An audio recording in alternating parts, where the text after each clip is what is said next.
Oh, hello. So, next step.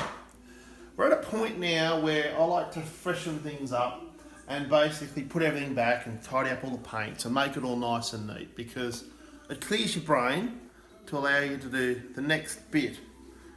So, this is where it sits at the moment. I'm going to walk back a little bit so you can sort of see. We've just sort of changed the furniture around and things. And there's some plants down there. You can see the plants down here that are eventually going to go into here. But I can quite happily now, you can see I've removed the tape from the ceiling lining and also the skirting. Please note there's no drips or damage. And you'll find that I can easily just now put a towel down there and just touch it up here and there when I feel like it. This is really at a point where most people would say, hey, it's finished. Technically it's not, because they just keep going forever. But it's a good point where I'm happy with it. So, I've softened the hill back quite considerably, in fact, and then I've gone over it with oils so it actually sticks out. You can actually see texture and so forth in all the trees and things like that. A bit more detail on some of these, like the bromeliad here. Some of these leaves here have been completed, and you'll see our little friend here just started. He's a chameleon. He was originally going to be a lot bigger, but he's sitting on, well, quite, oops, it's actually still wet, oops. It's actually sitting on bark. You can see the bark, all the structure of the bark.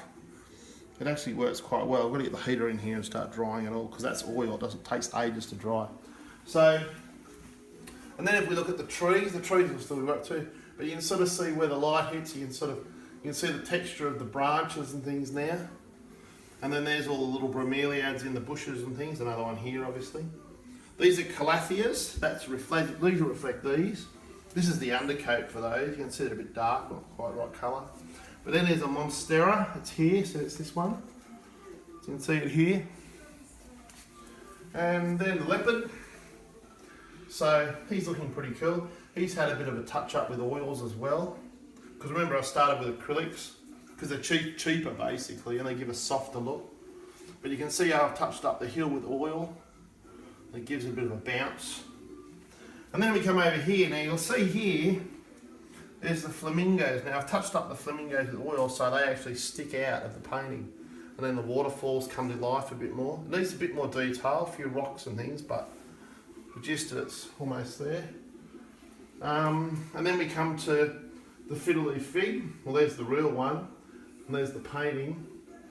There's going to be a few more leaves, but I wanted to finish the ceiling lining off first, just to give it a nice sky before I went over that with that. That just then follows across, and then we've got the whole area over there, which we technically haven't really even finished yet at all, but we've just finished it, put the plant there, and it's at a point. I mean, you can keep going. If I end up doing another video like this, I might do the final product. But for the sake of this exercise, it's, well, sort of finished. I've still got to do these calatheas and a few other things, and the ground cover needs some depth, and it just goes on and on and on. But at this point, we can put the furniture back, get the family back to normal. Now, I started this on Wednesday, about 5:30. It's now Sunday at, what time? 2:20. So I knock off work about 5:30, work till about 8 o'clock, 9 o'clock most nights. Last night was a bit later. So technically about 15 hours it's taken me. Hope you enjoy it.